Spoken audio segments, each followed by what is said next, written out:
যে ব্যক্তি ইচ্ছাকৃতভাবে নামাজ ছেড়ে দিল সে কাফির হয়ে গেল। হাদিসে আছে বর্ণনা, শুরু থেকে শেষ পর্যন্ত দেখুন, ভুল ধারণা থাকবে না। আলহামদুলিল্লাহি রাব্বিল আলামিন, আসসালাতু ওয়াসসালামু আলাইকা আলা সাইয়্যিদিল মুরসালিন ওয়া আলিহি ওয়া সাহবিহি আজমাইন। সমস্ত প্রশংসা একমাত্র মহান আল্লাহ তাআলার জন্য এবং লাখো কোটি বরং তার চেয়ে বেশি দুরূদ ও সালাম শ্রেষ্ঠ নবী, প্রিয় নবী, নবীদের নবী, সরকারে দো আলম, নূরে মুজাসসাম রসুলে পাক সাল্লাল্লাহু আলাইহি ওয়াসাল্লামের উপর। সম্মানিত দ্বীনী ভাই বোনেরা, সকলের প্রতি আমি গুনাহগারের আন্তরিক ইসলামিক সম্ভাষণ। আসসালামু আলাইকুম ওয়া রাহমাতুল্লাহি ওয়া বারাকাতুহু। আশা করি মহান আল্লাহ তাআলার অশেষ রহমতে ভালো আছেন। তাই আসুন শুকরিয়াতান বলি আলহামদুলিল্লাহ।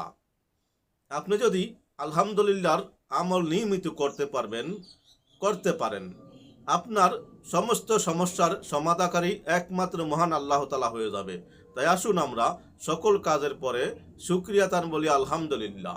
আজকে আমার কাজটা খারাপ হয়েছে, পরবর্তী কাজটা ভালো হতে পারে। তাহলেই হাদিসে পাকে রয়েছে, যে ব্যক্তি শুকরিয়া করে মহান আল্লাহ তাআলা তার নেয়ামত বাড়িয়ে দেয়। তাই আমরা সবসময় শুকরিয়া করব। সম্মানিত ভিউয়ার্স, আপনারা দেখছেন রেহান টিভি 98 ইউটিউব চ্যানেল, যে চ্যানেলের মূল উদ্দেশ্য কোরআন এবং হাদিস থেকে ইসলামিক ভিডিও আপলোড করা, যাতে নেকি অর্জিত হয়। সম্মানিত ভিউয়ার্স, যারা নতুন দেখছেন অনুগ্রহ করে সাবস্ক্রাইব করে পাশে থাকা বেল আইকনটি ওপেন করে দিন, যাতে ভালো জিনিস আপনার কাছে পৌঁছে যায়। আমরা ধারাবাহিকভাবে দেখতেছিলাম তালিমুস সালাত, যা মুসলমানের জন্য জানা এবং মানা ফরজে আইন, আল্লাহ তাআলার হুকুম। এর ভিতরে অন্যতম হচ্ছে সালাত। আল্লাহ তাআলাকে পাওয়ার একমাত্র মাধ্যম হচ্ছে সালাত। যদি কেউ বিপদগ্রস্ত থাকে, সে যদি সালাতে দাঁড়িয়ে আল্লাহর কাছে চায়, ওই ব্যক্তি কখনো খালি ফিরতে পারে না। তাই আসুন আমরা মহান আল্লাহ তাআলার হুকুম মানি, 5 ওয়াক্ত নামাজ নিয়মিত পড়ি। সম্মানিত ভিউয়ার্স, যে জানে আর যে জানে না, সে কখনো সমান হতে পারে না। মূর্খ ব্যক্তির সারা রাত্রে যে জাগ্রত থেকে আমল করা আর শিক্ষিত ব্যক্তির ঘুম যাওয়া সমান কথা। তাই আমরা জানবো, শিখব, আমল করব ইনশাআল্লাহ। সালাতের স্থান সংক্রান্ত তথ্যগুলো আমরা অনেকেই জানি। কোথায় নামাজ পড়লে নামাজ হবে, কোথায় পড়লে হবে না, অনেকে জানে, তারপরে ভুলে যাই। আসুন আমরা জানব। নাফাক স্থানে পাতলা কাপড় বিছিয়ে সালাত আদায় করলে যদি কাপড়ের নিচের স্থান দৃষ্টিগোচর হয়, তবে এই অবস্থায় সালাত হবে না। তবে ওই স্থানের উপর শক্ত মোটা কাপড় বা মোটা জায়নামাজ বিছিয়ে সালাত আদায় করলে সালাত হয়ে যাবে।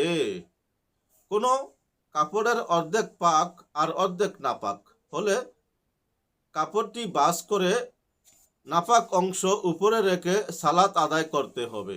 যদি জায়নামাজ এরূপ ছোট হয় যে উহাতে দাঁড়ালে জায়নামাজে সিজদা পড়ে না, মাটিতেও অপবিত্র, তবে জায়নামাজের উপর দাঁড়াবে এবং মাটির উপর সিজদা করবে, যেহেতু সালাতে দাঁড়াবার স্থান পাক হওয়াই বাঞ্ছনীয়। নাম্বার 2, পাক জায়গায় থাকলেই সালাত শুরু সদ্য হবে। অনেকে নাপাক স্থানে দাঁড়িয়ে সিজদার স্থান কাপড় বিছিয়ে সালাত পড়ে থাকে, ইহা ভুল ধারণা। রুগ্ন ব্যক্তির বিছানা নাফাক হলে যদি রোগীর অবস্থা এরূপ হয় যে অন্য বিছানার সাথেই উহা নাপাক পড়ে, তবে ওই কাপড় বিছানোই সালাত আদায় করবে। রুগ্ন ব্যক্তির বিছানা নাফাক হলে যদি রোগীর অবস্থা এরূপ হয় অন্য কোনো বিছানার সাথেই উহা নাফাক হয়ে পড়ে, তবে ওই নাফাক বিছানাই সালাত আদায় করবে। বিছানা নাফাক গড়ে অন্য কোনো পাক বিছানাও আছে, অথচ পরিবর্তন করতে গেলে রোগীর ভীষণ কষ্ট হয়। এমনটা অবস্থায় ওই বিছানাই সালাত আদায় করবে। সমস্ত স্থানই নাফাক, এবং কায়দায় পূর্ণ কোথায়ও শুকনা নেই। এরূপ ফলে ইশারায় সালাত আদায় করতে হবে। যে সকল স্থানে সালাত আদায় করা মাকরু: কাবা শরীফের ছাদে, নাম্বার 2 রাস্তার মধ্যে, নাম্বার 3 কসাইখানায়, নাম্বার 4 গোসলখানায়, নাম্বার 5 হাম্মামে, নাম্বার 6 নালায়, নাম্বার 7 পায়খানার ছাদে, নাম্বার 8 পায়খানায়, নাম্বার 9 চতুর্থ সম্পদ জন্তু গরু ছাগল ইত্যাদি বাঁধার স্থানে, গোশালায়। নাম্বার 10 এমন চাক্কির নিকটে যার চতুর্থপাশে গাদা কিংবা গরু ঘুরে। নাম্বার 11 জবরদখলকৃত জমিনে। নাম্বার 12 সূত্রা সামনে না রেখে জঙ্গলে কিংবা মাঠে। নাম্বার 13 ঈদের সালাতের আগে ও পরে ও ঈদগাহে। সম্মানিত দিনী ভাই বোনেরা, ব্যস্তময় দুনিয়ায় আমরা প্রতিদিন অন্তত 2-1টি মাসালা শিখি, তাহলেই নিজের ভালো নিজে করতে পারি। আসুন ভালো জিনিস সাবস্ক্রাইব, শেয়ার ও লাইক করে দেই, তাহলে নেকি হতে পারে আজীবন, কিয়ামত পর্যন্ত। তাই আমরা যখনই ইসলামিক ভিডিও দেখব, শেয়ার লাইক সাবস্ক্রাইব করে দেব।